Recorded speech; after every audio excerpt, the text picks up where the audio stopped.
नमस्कार YouTube family. अरे बापरे, पण ठीक आहे, पुन्हा एकदा नमस्कार. तुमचं स्वागत आहे माझ्या व्लॉगमध्ये. 6 वारीची 9 वारी करून आणि एक मस्त छोटासा आंबेडा बांधून मी तयार झाले आहे पालखीच्या मिरवणुकीसाठी.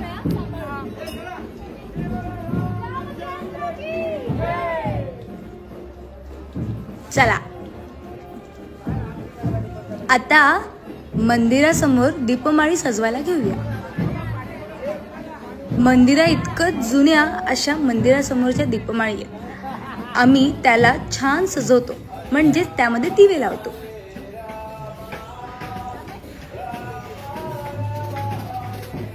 बापरे, हाईट पुरत नाही ना माझी. तरी पण करते प्रयत्न.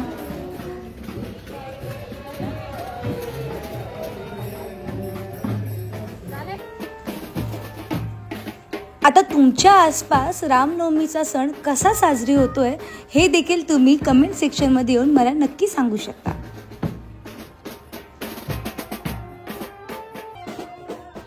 आणि हो, डोंट वरी, जर का तुम्हाला देखील असा सणांचा अनुभव अनुभवायचा असेल तर तुम्ही देखील राम मंदिरात नक्की येऊ शकता. तुमचं स्वागत आहे. आम्ही आमची कामं वाटून घेतो बरं.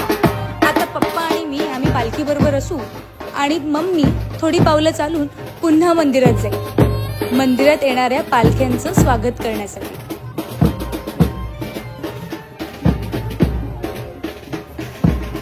या वर्षीच्या बेस्ट पार्ट पैकी एक पार्ट होता तो म्हणजे हरे राम हरे कृष्ण यांचं भजन. यावर्षी पहिल्यांदा ते आपल्या बरोबर आले.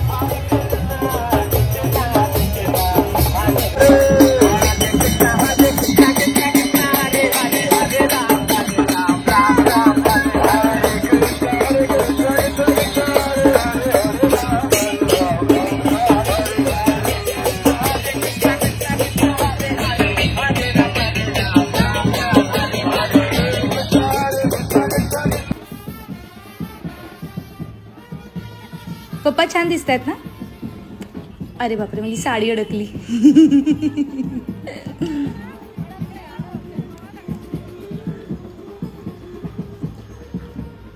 सहा वारीची 9 वारी करताना मजा येते, कारण आपण ती साडी परत 6 वारीची घालू शकतो. पण एक सगळ्यात मोठा प्रॉब्लेम असतो की आपण वॉशरूमला जाऊ शकत नाही.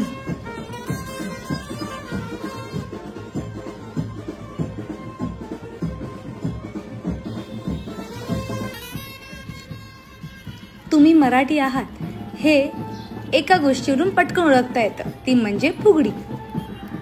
मराठी बायका इतकं अप्रतिम फुगडी घालण्यात एक्सपर्ट असतात ना की त्यांना एवढी जोरजोरात फुगडी घालून पण चक्कर येत नाही, आणि ते आम्हाला खूप छान जमतं. कोणाला लांबून वाटेल की मी किती व्यवस्थित सजले, पण माझा आंबेडा पण विस्कटलेला आहे, गोंधळलेला आहे. पण ठीक आहे, नशीब तो सुटला नाही. नाहीतर परत सगळा गोंधळ झाला असता माझा. मम्मीच्या मैत्रिणींमध्ये इतकी एनर्जी आहे ना, आणि त्यांना कळलं की कॅमेरा चालू आहे तर त्यांच्यातली एनर्जी इतकी डबल होते ना. ते कुठे पोस्ट करत नाही, त्यांचं यूट्यूबचं चॅनल नाही, काय नाही, तरी पण त्यांना व्हिडिओ शूट आणि फोटोजचं खूप वेळ आहे. शेवटी त्या भारतीय महिला आहेत.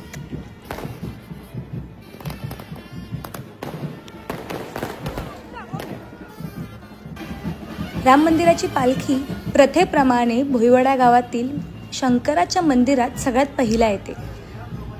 हे शंकराचं मंदिर हे राम मंदिर इतकंच जुनं असावं, म्हणून ही प्रथा तेव्हापासून ते आतापर्यंत चालू आहे. या मंदिराचा आणि राम मंदिराचा जो कळस आहे त्याच्या भोवती जे बांधकाम आहे, दगडी बांधकाम, ते खूप सेम आहे. कदाचित त्या दोन्ही देवळांचे कारागीर एकच असावे. फोटोज आणि व्हिडिओचा एक फायदा खूप जास्त होतो, तो म्हणजे आपण जेव्हा मागे वळून बघतो ना तेव्हा त्या क्षणामध्ये आपण जातो आणि पुन्हा तो क्षण त्या फोटोज आणि व्हिडिओच्या माध्यमातून जगतो. चला, मी आगरी आहे हे तुम्ही ओळखलंच असाल, कारण आगरी लोकांची फेवरेट स्टेप असते ते म्हणजे एक हात वरती आणि ही स्टेप.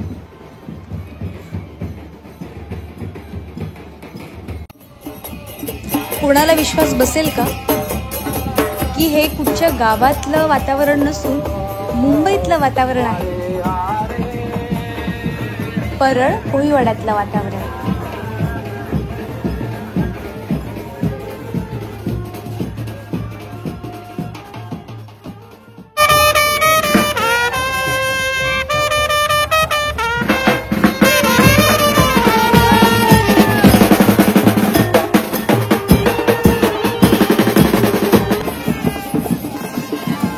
इतकं नाचून आम्हाला इकडे मिळतो तो म्हणजे फुकटचा थंडा.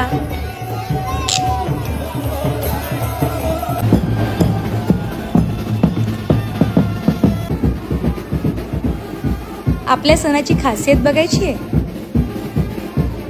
आपण आता ही पालखी पूर्ण भोईवाडा गावातून फिरून आणलो की नाही.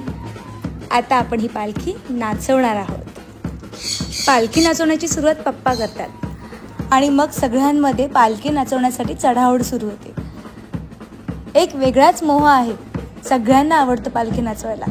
त्याच्यामुळे कधी संधी मिळते आणि त्या संधीचं सोनं करून पालखी नाचवायला मिळते याचीच सगळी वाट बघत असतात. मुंबईमध्ये कदाचित अशी खूप कमी ठिकाणं असतील तिकडे पालखी नाचवली जाते आणि त्यापैकी आमचं एक ठिकाण आहे जिकडे रामाची पालखी आम्ही नाचवतो. आणि शेवटी पालखी उंच उचलली जाते आणि आम्ही त्या पालखीच्या खालून जातो. असं केल्याने रामाचा आशीर्वाद मिळतो असं म्हटलं जातं. चला आता सगळ्या लहान मुलांनी एकत्र येऊन रामाचा वाढदिवस सेलिब्रेट केला. तो म्हणजे 2025च्या पद्धतीनुसार केक कापून.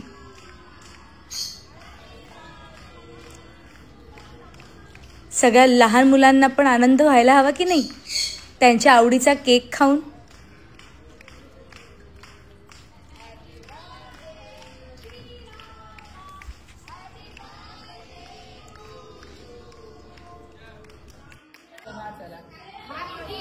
ते सगळं ठीक आहे, पण आता कॅमेरामॅनने जरा स्वतःचं काम जास्तच मनावर घेतलं. मी सगळ्यांना दे दे दे दे दे आणि गपचूप मीच उचललं. आणि हा लब्बाड कॅमेरामॅन झालं.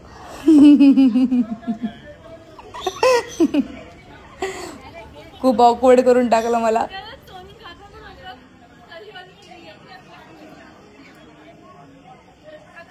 चॉकलेट खातात रामाच्या बर्थडे दिवशी.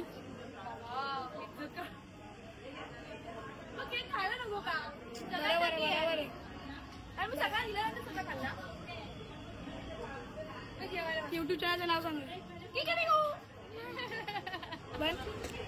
होप तुम्हाला माझा व्हिडिओ आवडला असेल आणि मला नक्की सबस्क्राईब करा. तुमचं प्रेम आणि आशीर्वाद असाच राहू दे. धन्यवाद.